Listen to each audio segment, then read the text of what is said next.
नमस्कार दोस्तों, मैं डॉक्टर कुलदीप कुमार के सर आप सभी का बहुत बहुत स्वागत करता हूं एक नए बिंदु के साथ और एक नई कड़ी के साथ। तो आज हम पढ़ने जा रहे हैं रस से संबंधित हम लोग क्या है कि संक्षिप्त बहुत ही छोटी सी बात करने वाले हैं। प्रमुख रूप से रस को आज मैं ये मान सकते हो कि आज मैं रस की एक ट्रिक ही बताने वाला हूं कि एक चार्ट लेकर आया हूं रस का, जिसके माध्यम से आप बड़ी आसानी से रस को समझ पाएंगे। और व्याख्या का तो कोई अंत है नहीं रस का, ठीक है ना। भरतमुनि ने रस के बारे में लिखा है, दंडी ने भी लिखा है रस के बारे में, विश्वनाथ ने भी बड़े स्तर पर रस के बारे में लिखा है, तो उसका कोई अंत नहीं है। रस का जो बिंदु है वो अलग, जब व्याख्याता के क्रम में हम काव्य शास्त्र पढ़ेंगे तो उसमें विस्तार से भी पढ़ेंगे रस को। लेकिन अभी मैं एक छोटा सा चार्ट लेकर आया हूँ कि आप लोग आसानी से उसको समझ सको। ज़्यादा से ज़्यादा बातें होंगी कम समय के अंदर, ठीक है ना। तो बात करते हैं रस की। रस क्या है कि सहृदय के हृदय में, ठीक है ना, सहृदय के हृदय में सदैव निवास करने वाले जो भाव होते हैं वो स्थायी भाव कहलाते हैं, और उन्हीं स्थायी भाव जो होते हैं वही रस कहलाते हैं। तो देखते हैं क्या है रस। बात करते हैं रस की।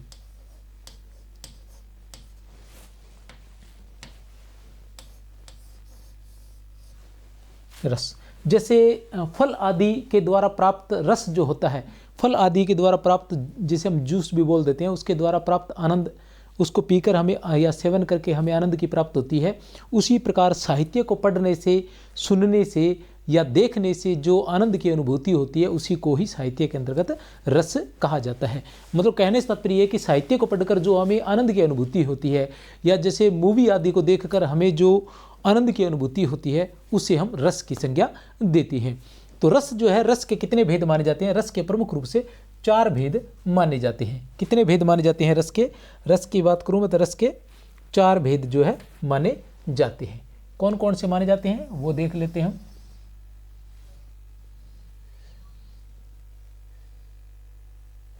ठीक है, रस के जो है 4 भेद माने जाते हैं। पहला भेद जो है वो है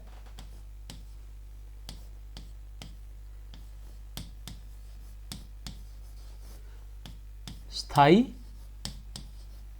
भाव। पहला जो भेद है वो क्या है? स्थाई भाव। दूसरे भेद की हम बात करें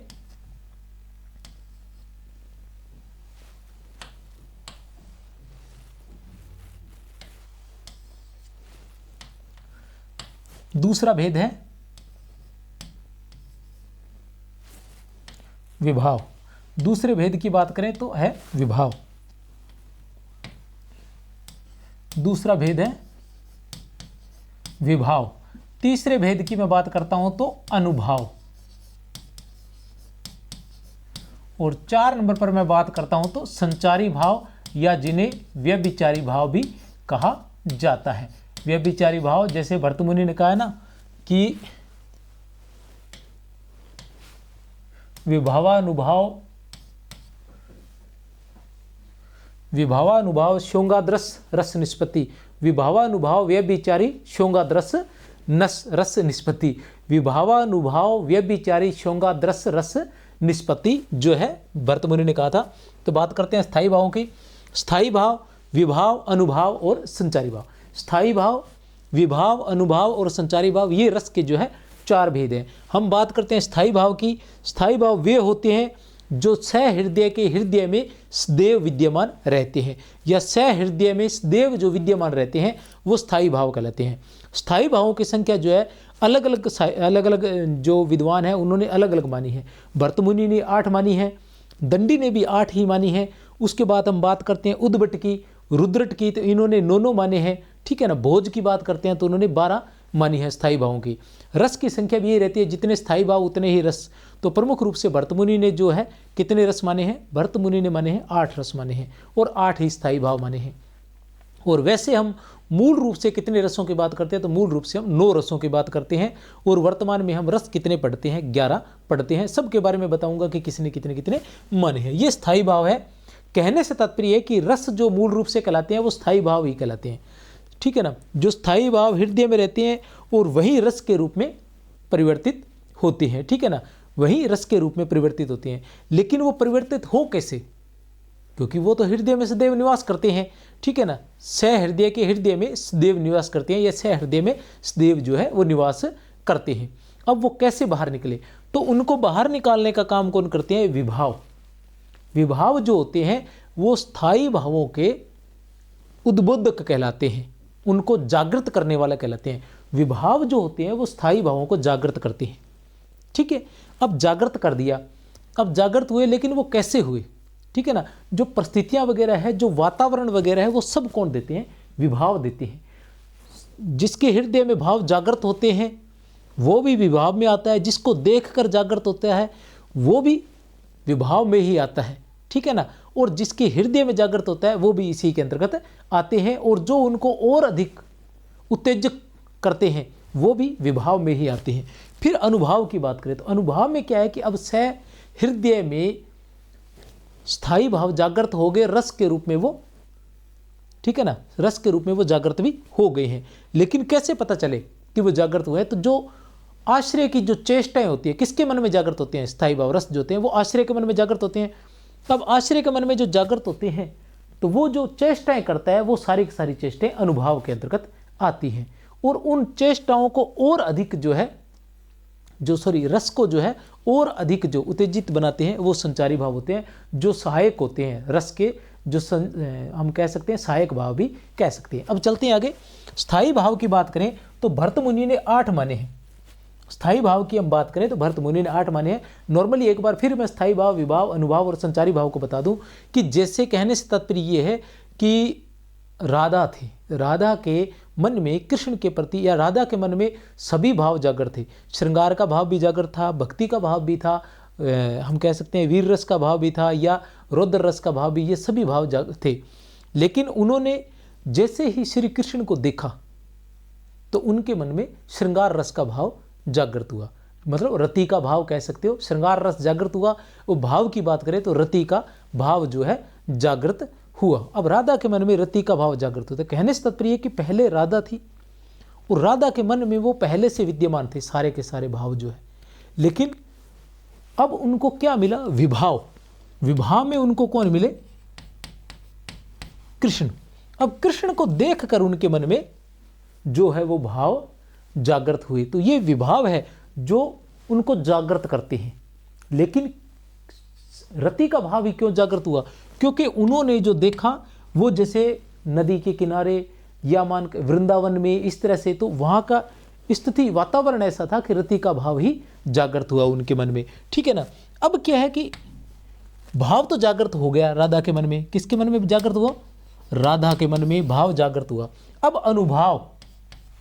अब राधा ने जो जो चेष्टाएं की, ठीक है ना, मतलब उनसे उनकी मुरली चुराई, ठीक है ना, या उनको जो है दूध दही चुराने के लिए उल्हाना दिया, या उनके साथ ज़बरदस्ती बातचीत करने का प्रयास किया, तो ये जो सारी बातें उन्होंने की वो किस में आ गई? अनुभाव में। राधा की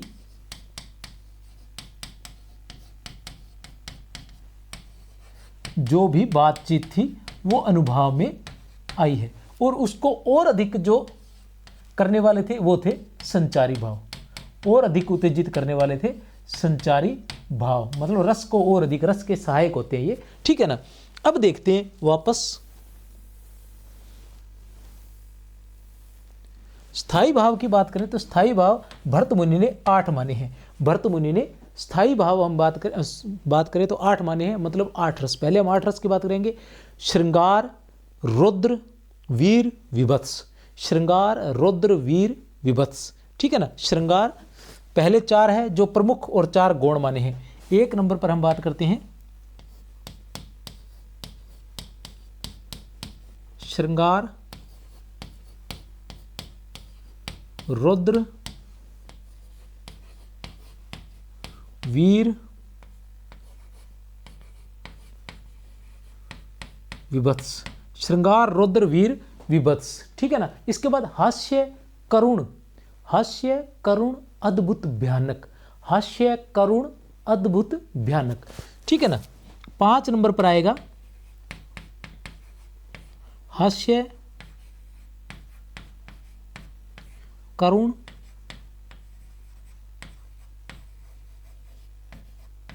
अद्भुत और भयानक। ठीक है ना। ये 9 रस आ गया आपके सामने। श्रृंगार, रौद्र, वीर, विभत्स, हास्य, करुण, अद्भुत और भयानक। इनके स्थायी भाव जो है वो क्या है, इनके स्थायी भाव, श्रृंगार की बात करें तो श्रृंगार का स्थायी भाव रहेगा रति, रुद्र की बात करें तो इसका स्थायी भाव रहेगा क्रोध, वीर की बात करें तो इसका स्थायी भाव रहेगा उत्साह, विभत्स की बात करें तो इसका स्थायी भाव रहेगा जुगुप्सा, ठीक है ना। हास्य की बात करें तो इसका स्थायी भाव रहेगा हास, करुण की बात करें तो इसका रहेगा शोक, अद्भुत की बात करें तो इसका रहेगा विस्मय,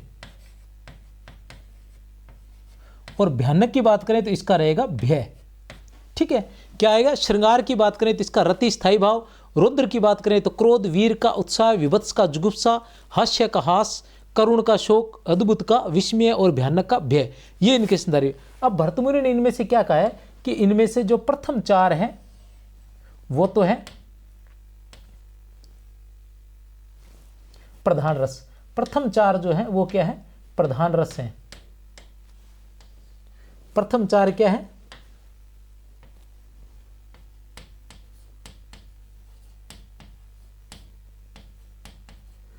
प्रधान रस है, और ये जो चार हैं ये है गौण रस, ठीक है ना।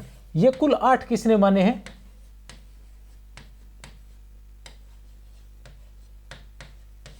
भर्तमुनि ने। ये किसने माने हैं, 8 रस भर्तमुनि ने माने हैं।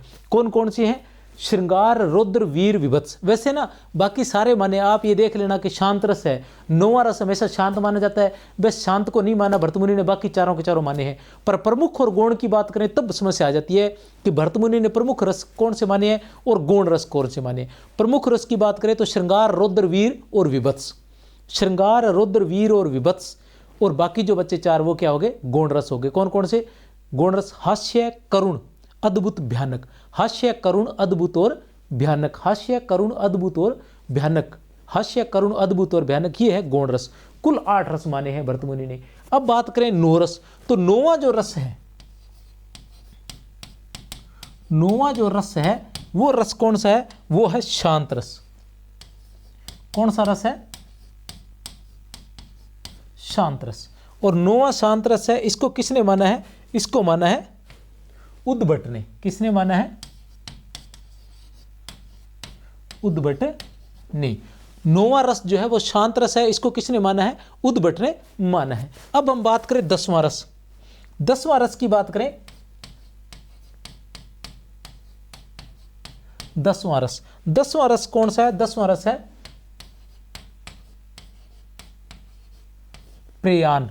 तो प्रयान की बात करें तो प्रयान माना है उद्भट ने, प्रयान माना है, प्रयान किसने माना है, सॉरी रुद्रट ने, प्रयान किसने माना है, रुद्रट ने। फिर हम बात करते हैं, फिर आएगा 10वां रस, 10वां रस कौन सा आएगा, 10वां रस आएगा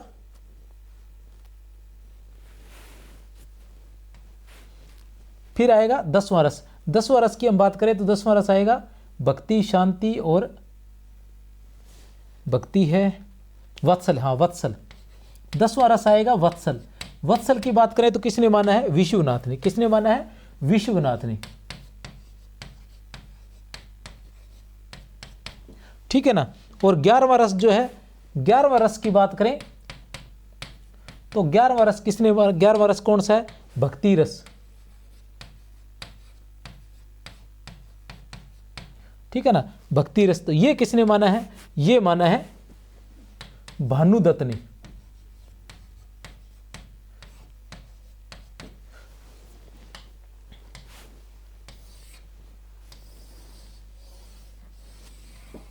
ये किसने माना है, भानुदत्त ने। अब बात करते हैं कि 9वां रस किसने माना है। 9वां रस कौन सा है, पहले तो शांत रस है, 100 में से 100% 9वां रस जो है वो शांत रस माना जाता है। अब 9वां रस शांत माना जाता है, लेकिन किसने माना है, उद्भट ने माना है। लेकिन यहाँ एक समस्या क्रिएट हो जाती है, वो आप अच्छे से याद रख लेना कि 100 में से 100% उद्भट ने ही माना है। लेकिन कुछ किताबों में, कुछ पुस्तकों में आपको रुद्रट भी मिल जाएंगे, लेकिन आपने उद्भट ही करना है। उद्भट रुद्रट हो तो उद्भट ही करना है, और उद्भट न हो, केवल रुद्रट हो तो रुद्रट कर देना चाहिए, कोई समस्या नहीं है। अब आता है 10वां रस। 10वां रस प्रयान है, वो किसका है, रुद्रट का है। 10वां रस वत्सल है वो किसका है? विश्वनाथ का। 10वां रस वत्सल है वो किसका है? विश्वनाथ का है। फिर 11वां रस जो है वो भक्ति रस है, वो किसका है? भानुदत्त का है। अब कुछ जगह आता है कि उज्ज्वल नीलमणि गोस्वामी द्वारा भक्ति रसामृत सिंधु के माध्यम से ही भक्ति रस की उत्पत्ति मानी गई है।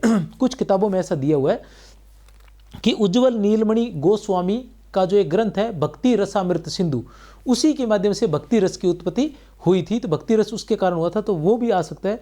अगर विश्वनाथ न भानुदत्त न हो तो वो चल जाएगा, लेकिन अधिक जो है वरीयता वो भानुदत्त को ही रहेगी, और मैं तो भानुदत्त ही बताऊंगा, पर भानुदत्त वहाँ न हो, ठीक है ना, तो वो कर देना चाहिए। वैसे ये 100 में से 100% सही है। ये डॉक्टर नगेंद्र का रस सिद्धांत वगैरह है, और भरतमुनि का है, खुद का विश्वनाथ का जो साहित्य दर्पण है, 1 मिनट मैं अभी बता देता हूँ आपको, यहाँ पढ़े होंगे, उन्हीं में से देख वेख के ये तैयार किए गए हैं, तो कोई चिंता वाली बात आपकी नहीं है। अब रस की बात करें कि रसों की संख्या की बात करें, ठीक है ना। रस की स्थायी भाव है, ये स्थायी भाव है, विभाव है। वैसे आज का मुख्य बिंदु जो रहेगा संचारी भावों की ट्रिक रहेगा, वो भी अभी बताने वाला हूँ। ये चार्ट आप चाहे तो स्क्रीनशॉट ले सकते हैं, ठीक है ना। ये 8 रस है, और 9वां रस में यहाँ वैसे अलग से और लिख देता हूँ। 9वां रस की हम बात करें तो 9वां रस कौन सा रहेगा? 9 नंबर पर रहेगा, ये आप नोट कर सकते हैं। 9 नंबर पर रहेगा शांत रस। कौन सा रहेगा? शांत रस। और शांत रस का स्थायी भाव क्या है? निर्वेद,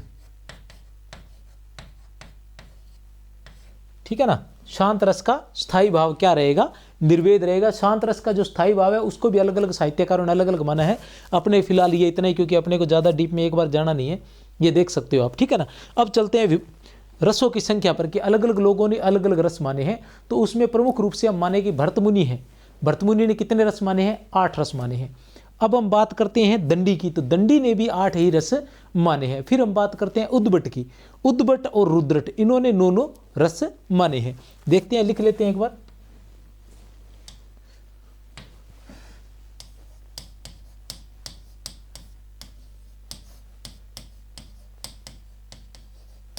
रसों की संख्या। रसों की संख्या की बात करें तो सबसे पहले हम आ जाते हैं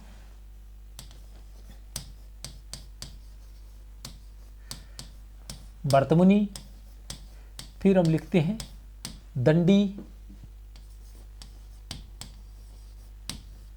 फिर उद्भट,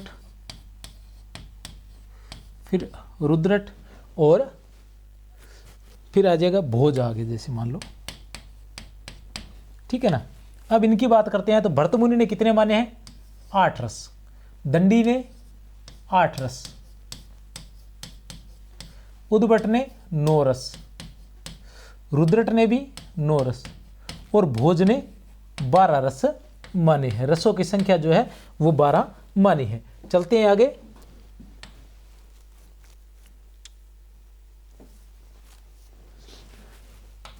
अब हम पढ़ रहे थे, 4 बिंदु पढ़ रहे थे स्थायी भाव। स्थायी भाव के बारे में पढ़ चुके हैं। अब स्थायी भाव क्या होते हैं? सहृदय में सदैव विद्यमान रहने वाले भाव जो होते हैं वो स्थायी भाव होते हैं। स्थायी भाव हम देख चुके हैं कितने हैं।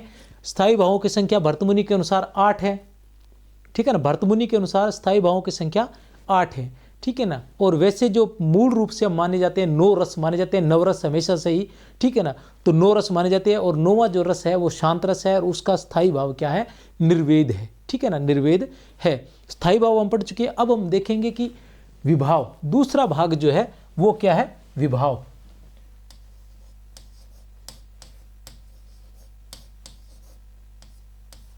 अब विभाव, विभाव का क्या है? विभाव के भी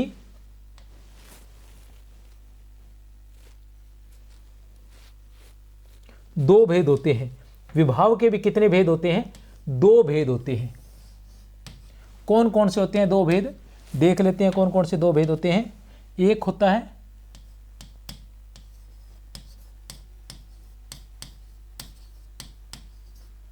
आलंबन, और दूसरा होता है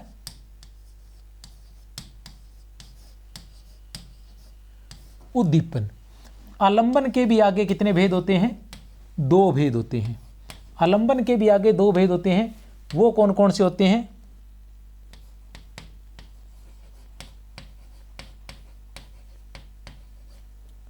आलंबन और दूसरा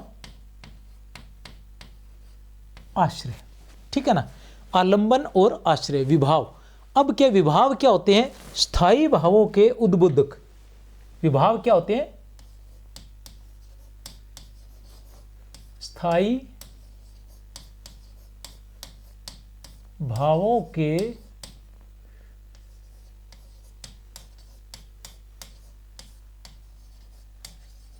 उद्बोधक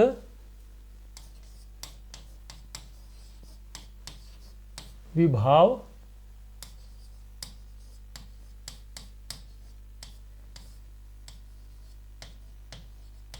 कहलाते हैं। स्थायी भावों के उद्बोधक जो होते हैं वो विभाव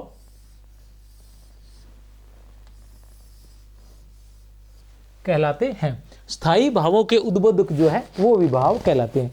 उद्बोधक से मतलब स्थायी भावों को जागृत करने वाले। अब कैसे जागृत करते हैं वो भी आपको बता दूं। एक तो है आलंबन, एक है उद्दीपन। एक है आलंबन, एक है उद्दीपन। अब आलंबन में क्या होता है? आलंबन में जिसके मन में भाव जागृत होते हैं, जिसको देखकर भाव जागृत होते हैं, वो आलंबन कहलाता है। ठीक है ना, किसको? अब आलंबन में यहां आ जाओ, जिसको देखकर मन में भाव जागृत होते हैं। आलंबन क्या है? जिसे देखकर मन में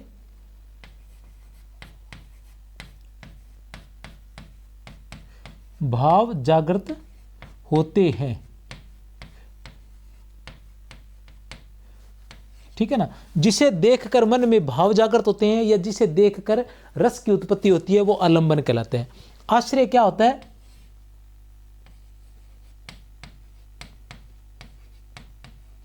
आलंबन को देखकर, आलंबन को देखकर जिसके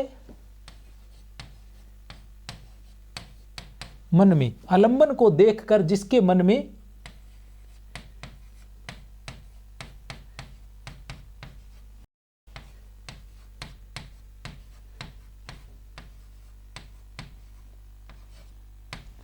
ठीक है ना, आलंबन को देखकर जिसके मन में भाव जागृत होते हैं। अब आलंबन की बात करें तो जैसे पहले मैं बता चुका हूं आपको कि क्या है। आलंबन की बात करें तो यहां आप कृष्ण को ले सकते हो। आश्रय की बात करें तो यहां आप राधा को ले सकते हो। तो कृष्ण को देखकर जिसके मन में, राधा के मन में भाव जागृत हुए। अब जिसके मन में भाव जागृत होते हैं वो आश्रय होता है, और जिसे देखकर जागृत होते हैं वो आलंबन कहलाता है। ठीक है ना, जिसे देखकर जागृत होता है वो आलंबन कहलाता है, और जिसके मन में भाव जागृत होते हैं वो आश्रय कहलाता है। आलंबन और आश्रय का जो है वो परिवर्तित भी होता रहता है। अब अगर राधा को देखकर कृष्ण के मन में भाव जागृत हुए, ऐसे नहीं कि वही रहेंगे। अगर राधा को देखकर कृष्ण के मन में भाव जागृत हो रहे हैं तो कृष्ण क्या हो जाएंगे? आश्रय हो जाएंगे। ठीक है ना, और राधा क्या हो जाएगी? आलंबन हो जाएगी। कहने का मतलब ये है कि जिसको देखकर मन में भाव जागृत होते हैं, जिसको देखकर, वो आलंबन कहलाता है। कहने से तात्पर्य ये है कि जॉनी लीवर को देखकर मेरे मन में हास्य का भाव जागृत हुआ। ठीक है ना, जॉनी लीवर को देखते ही मेरे मन में हास्य का भाव जागृत हुआ, तो जॉनी लीवर तो आलंबन है और मैं क्या हूं? आश्रय हूं। जॉनी लीवर क्या है? आलंबन है, और मैं क्या हूं? आश्रय हूं। ठीक है ना, उसी तरह से मान लो किसी दुश्मन को देखकर, हम माने कि रावण को देखकर राम के मन में, रावण को देखकर राम के मन में कौन सा भाव जागृत होगा? तो राम के मन में जैसे ही रावण को देखकर राम के मन में, अब राम के मन में भाव किस प्रकार का जागृत होगा? वीरता का, वीर रस का भाव या उत्साह का भाव जागृत होगा। अब राम के मन में उत्साह का भाव जागृत होगा तो राम कौन हो गए? राम हुए आलंबन। ठीक है ना, सॉरी, राम हुए आश्रय, और रावण क्या हो गया? आलंबन हो गया, क्योंकि रावण को देखकर। ठीक है ना, तो ये जो जिसके मन में भाव, जिसे देखकर मन में भाव जागृत होते हैं वो तो है आलंबन, और जिसके मन में भाव जागृत होते हैं वो कहलाता है आश्रय। अब आप कहोगे कि उद्दीपन क्या है? अब इन्होंने भाव पैदा किया ना, कभी आलंबन ने भाव जगाया, कभी आश्रय ने जगाया, क्योंकि ये क्या है? स्थायी भाव। जगाया वो क्या है, वो स्थाई भाव है। स्थाई भाव है जो पहले से कृष्ण के हृदय में भी निवास कर रहे थे, राधा के हृदय में भी निवास कर रहे थे, लेकिन इसके हृदय का भाव इसने जगाया और इसके हृदय का भाव इसने जगाया, लेकिन जो जगाएगा वो बदल जाएगा, इनकी जो जगह है वो बदलती रहेगी, इनका स्थान जो है वो बदल सकता है, ठीक है ना। अब समझ गए।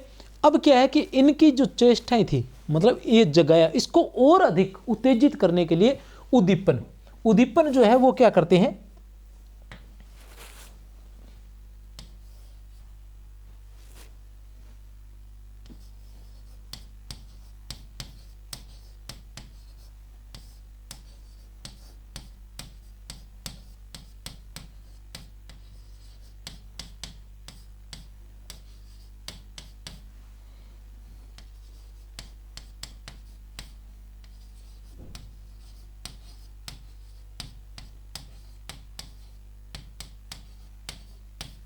आलंबन की चेष्टाओं को और अधिक बढ़ाते हैं। उद्दीपन जो है आलंबन की चेष्टाओं को और अधिक बढ़ाते हैं, ठीक है ना।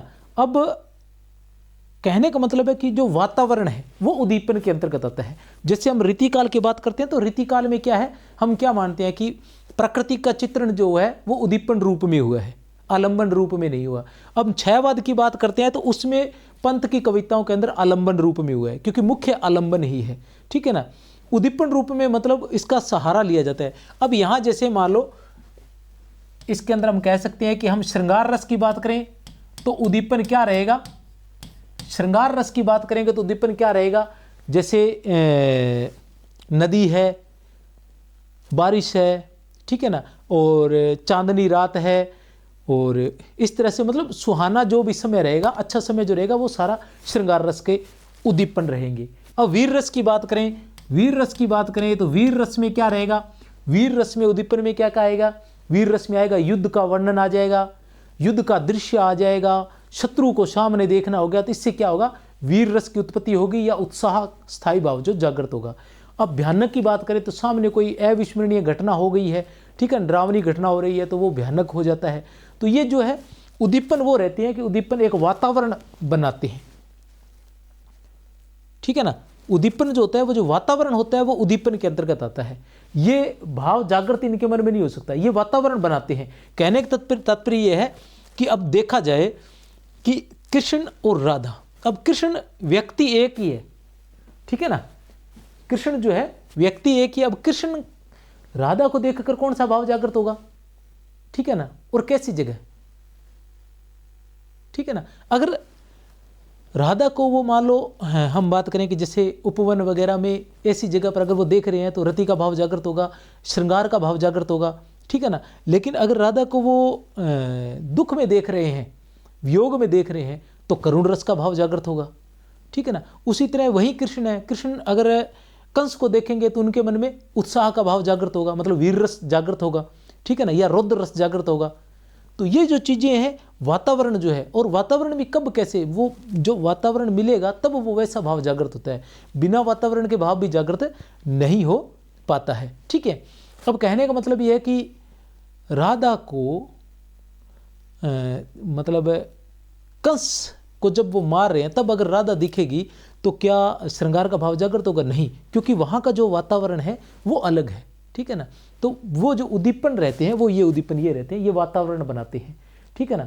जैसे ही वातावरण का होगा वर्णन होगा, कहने से तात्पर्य ये कि युद्ध का अगर वर्णन चल रहा है, वीर रस में युद्ध का वर्णन चल रहा है, तो जो युद्ध का वर्णन किया गया है वो उद्दीपन कहलाएगा, ठीक है ना। जो युद्ध का वर्णन किया गया है वो उद्दीपन कहलाएगा। अगर श्रृंगार रस है और प्रकृति का चित्रण किया गया है, सौंदर्य का चित्रण किया गया है, ठीक है ना, तो वो उद्दीपन कहलाएगा, ठीक है ना। अगर कोई हम कहें कि विभत्स रस की बात करें और किसी शमशान भूमि का, किसी मृत्यु का या किसी बवंडर आदि का कोई वर्णन है तो वो विभत्स रस में आ जाएगा, तो ये उद्दीपन कहलाएंगे जो वातावरण है। अब हम बात करते हैं उद्दीपन, ये हो गया विभाव हमारा। विभाव स्थायी भावों के उद्बोधक जो होते हैं वो विभाव कहलाते हैं। आलंबन है, विभाव के दो भेद होते हैं, आलंबन और उद्दीपन। आलंबन के दो भेद होते हैं, आलंबन और आश्रय।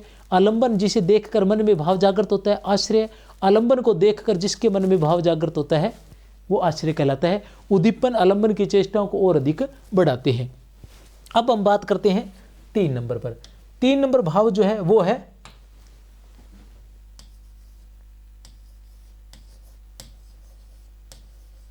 अनुभव, ये नॉर्मली अनुभव के भेद भी पूछ लिए जाते हैं इनके, इसलिए छोटी छोटी चीजें भी ध्यान में रखें, क्योंकि कम से कम टफ न कर सकें, मुश्किल वाला न कर सकें, क्योंकि मुश्किल वाले बहुत कम लोग कर पाते हैं, ठीक है ना। तो हम मुश्किल वाला न कर पाए तो कम से कम आसान वाला तो करें।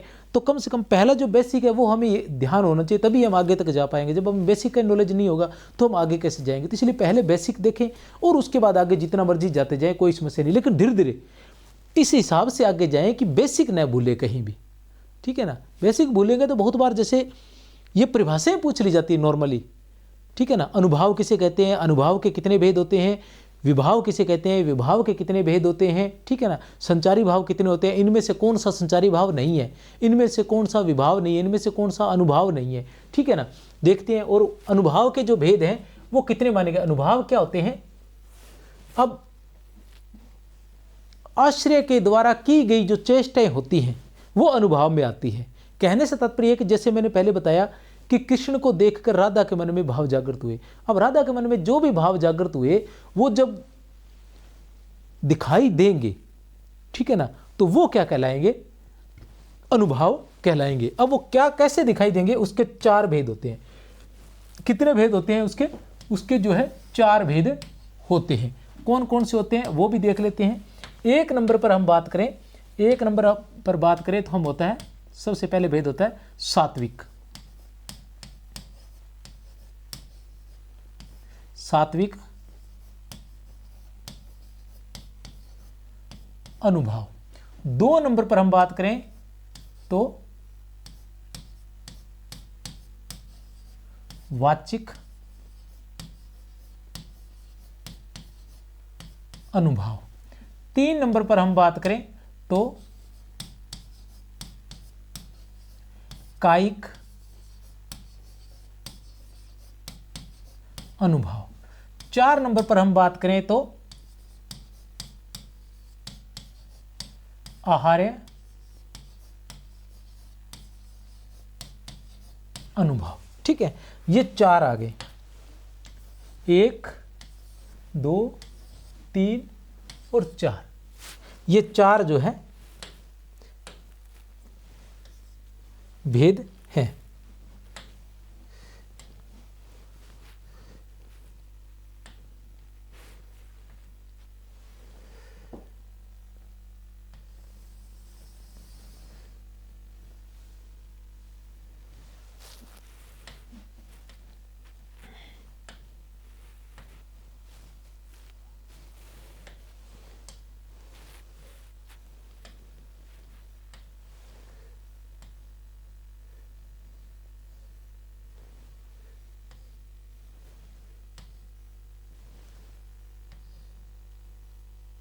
ये 4 जो है भेद हैं, सात्विक, वाचिक, कायिक और आहार्य। अब क्या है कि जो आश्रय है वो जैसी चेष्टा है सात्विक, ठीक है ना। सात्विक क्या होता है, जो स्वतः उत्पन्न हो जाती है, ठीक है ना। जो चेष्टाएं स्वतः उत्पन्न हो जाती है, जैसे पसीना आना है, कंपन होना है, ठीक है ना, स्तंभ रह जाना है, ठीक है ना, और आवाज भर आना है, ये ऐसे जो है उसके भेद बता दूंगा मैं, ठीक है ना। ये सारी चीजें जो अपने आप होती है, जिसके लिए कोई प्रयास नहीं करता, शारीरिक प्रयास होते नहीं है, वो अपने आप ही हो जाती है, वो सात्विक जो है अनुभाव कहलाते हैं। मतलब आश्रय के मन में जिस भाव के जागृत हुआ और वो अपने आप ही दिखाई देने लग गया, हमें दिखने लग गया, जैसे पसीना आ गया है, तो वो सात्विक के अंतर्गत आएगा। अगर वो वाचिक मुंह से कुछ भी व्यक्त करेगा, आश्रय जो है, अब ये समझ में आएगा होगा कि भाव जो है वो किसके मन में जागृत होता है, आश्रय के। अब आश्रय के अपने आप दिखेगा, उसने कोई चेष्टा नहीं की, अपने आप दिख रहा है, तो फिर वो क्या कहलाएगा, सात्विक कहलाएगा। अगर वो बोल के बता रहा है, कुछ कहने का मतलब ये है कि शत्रु दिखा, शत्रु दिखते ही वो गाली गलौज करने लग गया, ठीक है ना, या भला बुरा कुछ भी कहने लग गया, ठीक है ना, तो वो क्या हुआ, वो वाचिक अनुभाव हुए आश्रय के। आश्रय मतलब कहने का मतलब शत्रु को देखा, तो शत्रु को देखते ही जिसके मन में भाव जागृत हुए, जैसे कहने से तात्पर्य ये है कि हम कहें कि हम कह सकते हैं कि जैसे मान लो दुर्योधन को देखकर भीम के मन में अचानक क्रोध का भाव जागृत हुआ। अब वो क्रोध के मारे अगर उसको पसीना आने लग गया है, उसका शरीर कांपने लग गया है, तो वो सात्विक है, ठीक है ना, उसकी चेष्टा सात्विक है। ये अनुभव है, मतलब हमें दिखने लग जाता है। जो दिख आश्चर्य की जो प्रतिक्रिया है वो दिखती है, वो सारी अनुभव में आ जाती है। लेकिन जो प्रतिक्रिया अपने आप होती है, जैसे पसीना आने लग गया, कांपने लग गया, तो वो क्या हुआ, सात्विक अनुभव हुआ। लेकिन फिर वो मुंह से कुछ कहने लगा कि हे दुर्योधन, मैं तुझे छोड़ूंगा नहीं, तू बच सकता है तो बच ले मेरे वार से, तो ये वाचिक अनुभव हो गया। अब कायिक अनुभव, कायिक अनुभव के अंदर जैसे ही उसने गदा उठाकर उसको मारने के प्रयास की, तो ये क्या हुआ, ये कायिक हो गया, शारीरिक अनुभव हो गया। शरीर से जो भी हम करते हैं वो कायिक अनुभव हो गया। आहार्य अनुभव, आहार्य अनुभव होता है जब हम जैसा कार्य करने के लिए वेशभूषा धारण करते हैं। कि कहने का तात्पर्य कि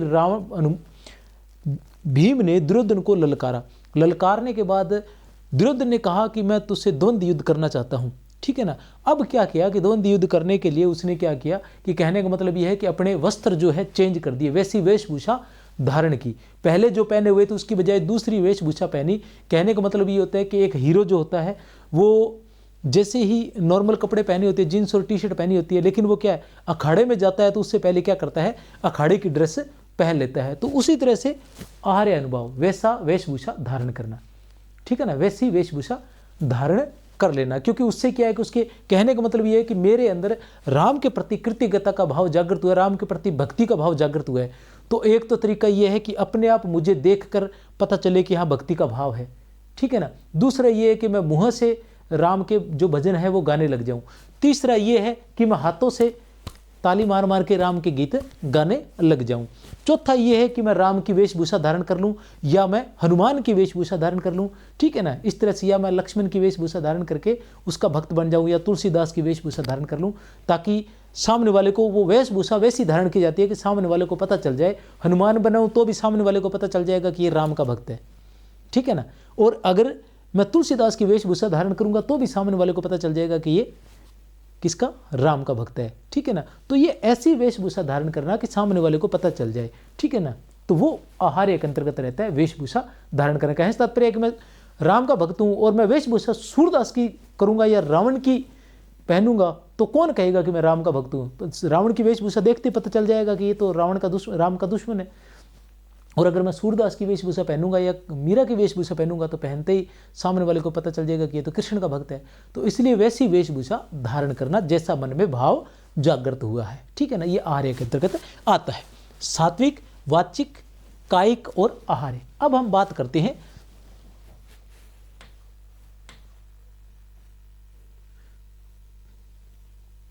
सात्विक की। तो सात्विक की बात करें तो सात्विक जो भाव है इसके 8 भेद माने गए हैं। कितने माने गए हैं? 8 भेद। 8 भेद कौन से हैं? स्वेद, स्तंभ, स्वरभंग, स्वेद, स्तंभ, स्वरभंग, विपत्तु, रोमांच, अश्रु, वैवर्ण्य और प्रलय या मूर्छा, प्रलय या मूर्छा। 8 स्वेद, स्तंभ, स्वरभंग, विपत्तु, रोमांच, अश्रु, विवर्ण्य या प्रलय, ये 8 भेद माने गए हैं। देख लेते हैं 8 भेद, लिख लेते हैं नाम। 1 नंबर पर रहेगा हमारे पास स्वेद, 2 नंबर पर रहेगा स्तंभ, 3 नंबर पर रहेगा स्वरभंग, 4 नंबर पर रहेगा विपत्तु और 5 नंबर पर रहेगा स्वेद, स्तंभ, स्वरभंग, विपत्तु, रोमांच। 6 नंबर पर रहेगा अश्रु। 7 नंबर पर रहेगा वैवर्ण्य और 8 नंबर पर रहेगा प्रलय या मूर्छा। 2, 3, 4, 5, 6, 7 और 8, ठीक है ना। ये 8 जो है सात्विक अनुभव है। अब सात्विक अनुभव 8 की बात करें, स्वेद का मतलब है पसीना। स्वेद का मतलब क्या है? पसीना आना। जब किसी को देखकर पसीना आने लग जाना तो ये किस में आएगा? सात्विक अनुभव में आएगा। स्तंभ की बात करें, स्तंभ की बात करें तो अचंभित रह जाना या जहां हो वहीं खड़े रह जाना, स्तंभित रह जाना स्तंभ के अंतर्गत रहेगा। स्वरभंग का मतलब है गला भर आना। अगर किसी व्यक्ति का गला भर आया है किसी के आने से, किसी के जाने से, ठीक है ना, गला भर आता है, रोने लगता है और रो नहीं पाता है, ठीक है ना, तो वो स्वर भंग में आएगा। वेपथु, वेपथु में कंपन। रोमांच में रोमांचित हो जाना, अश्रु के अंदर आंसू आना, विवरणे के अंदर रंग उड़ जाना।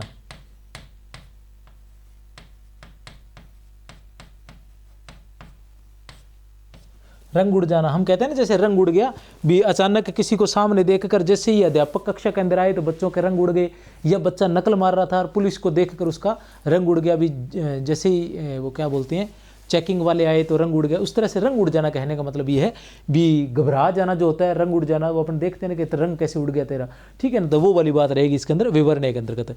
तो ये समझ में आ गया। अनुभाव, अनुभाव के जो है 4 भेद माने जाते हैं, सात्विक, वाचिक, कायिक और आहार्य, ठीक है ना।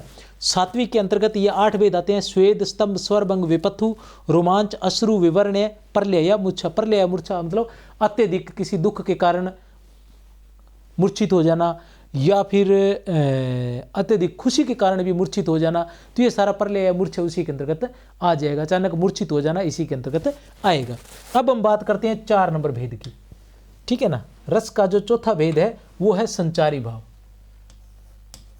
कौन सा है?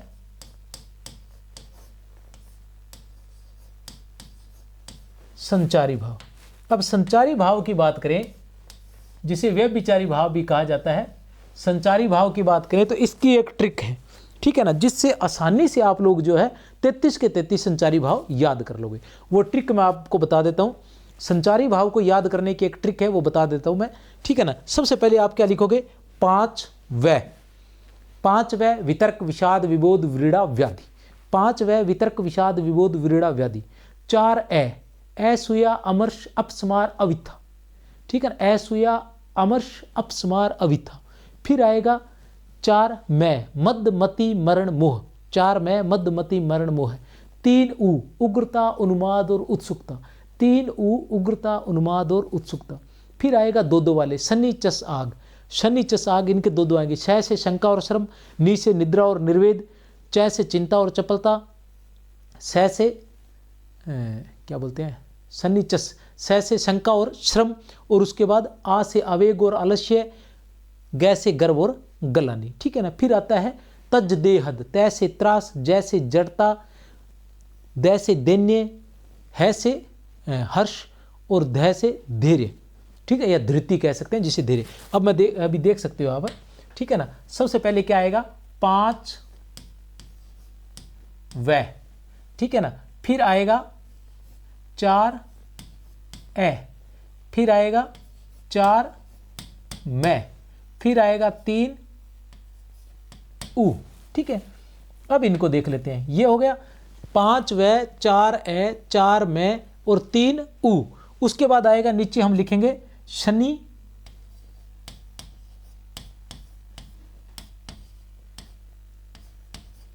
चस, आग। शनि, चस, आग। उसके बाद हम लिखेंगे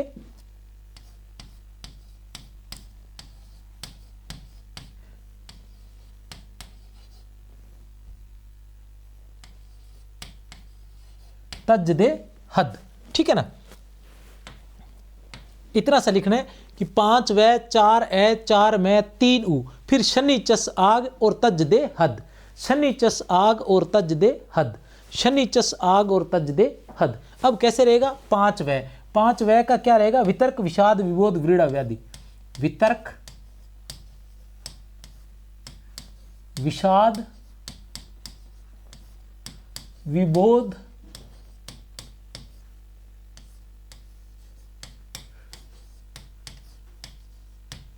व्रीड़ा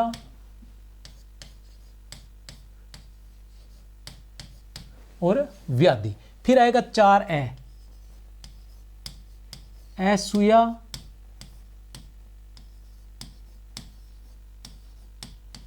अमर्ष, अपस्मार,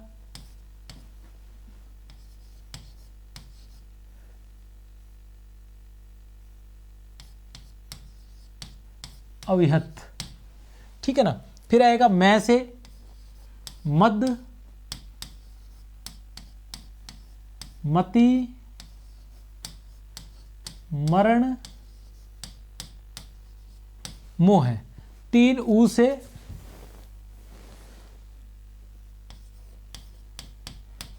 उग्रता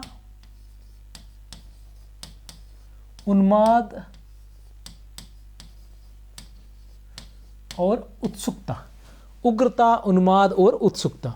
अब आपने देखा था क्या था, शनिचस आग। इसके बाद हमारे पास क्या बचेगा, शनि शनि, फिर हम लिखेंगे चस, फिर हम लिखेंगे आग, ठीक है ना, फिर हम लिखेंगे तज दई हद, ठीक है ना। शनिचस आग, ये क्या है, 2-2 वाले हैं। श से क्या रहेगा, शंका और श्रम, श से शंका और श्रम, और न से निद्रा और निर्वेद, ठीक है ना। श से शंका और श्रम, नी से निद्रा और निर्वेद, च से चिंता और चपलता, और स से स्मृति और स्वप्न, ठीक है ना। आ से आवेग और आलस्य, ग से गर्व और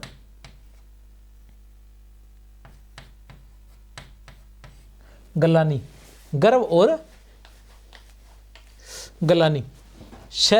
इसके बाद तय से क्या रहेगा, त्रास।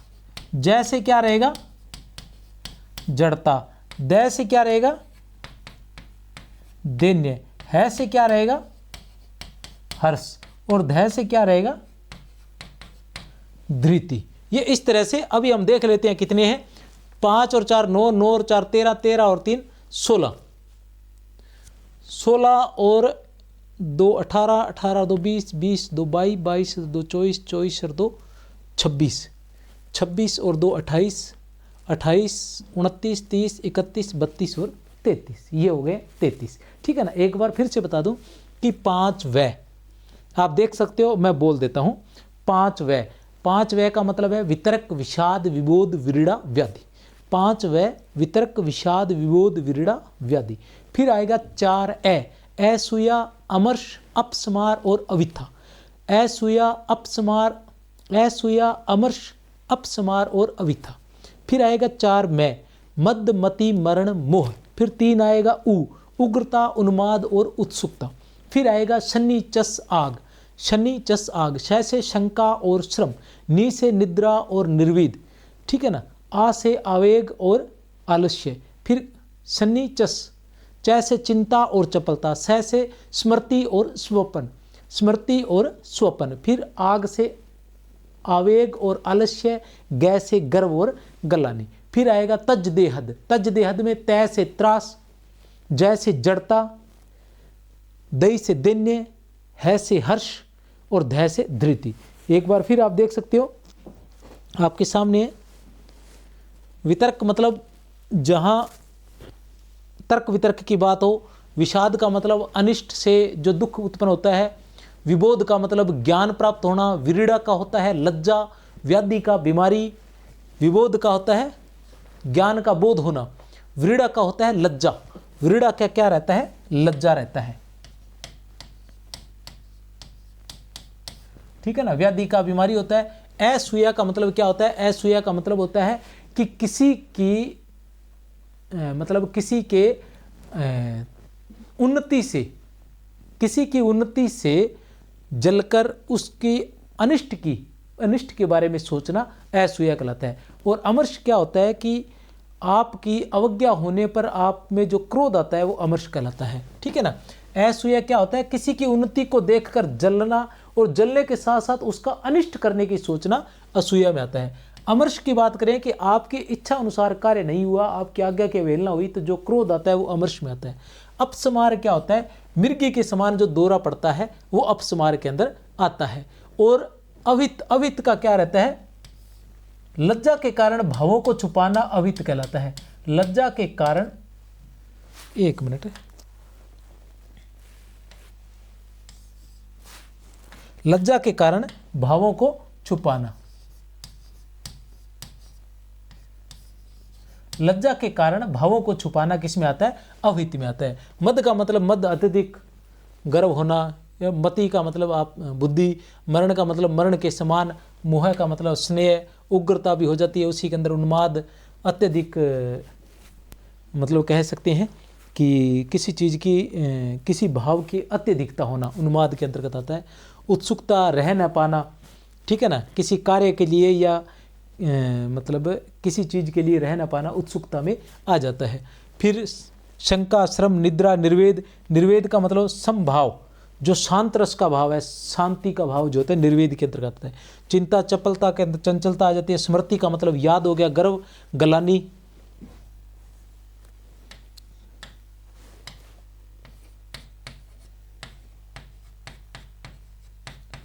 गर्व और गलानी।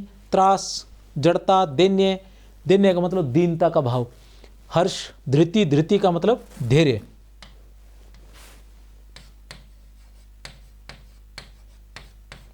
धृति से तात्पर्य है धैर्य। तो ये है संचारी भाव, ठीक है ना। तो आज हमने रस के बारे में पूरा डिटेल, मतलब आसानी से, आसान सा जो रहे कि नॉर्मली विद्यार्थी को जो समझ में आ जाए, वो मैंने आज करवाने की कोशिश की है कि एक जो बेसिक नॉलेज है वो आपका क्लियर हो जाए, उसी का प्रयास मैंने किया है। तो आप सभी का बहुत बहुत धन्यवाद। जय हिंद, जय भारत।